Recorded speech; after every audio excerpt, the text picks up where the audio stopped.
sa gobyerno. Alam ko, ito yung nakukuha nating energy, pero about learnings, Queen of Swords, yung pagiging intellectual nyo.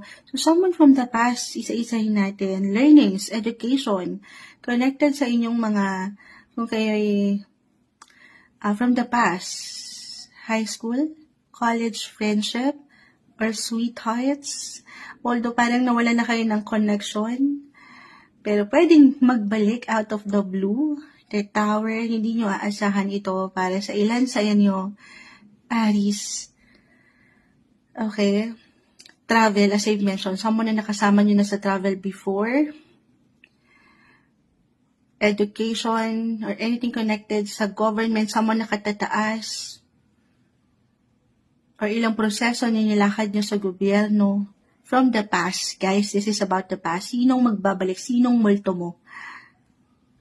Sige, add ako ng ilang guidance message. Aries. Okay. Sagittarius. Energy ni Pluto. Excuse me po. May ubo pa rin tayo. Ayan. Travel. Anything connected travel. Yung travel body nyo, na nawala na kayo ng connection,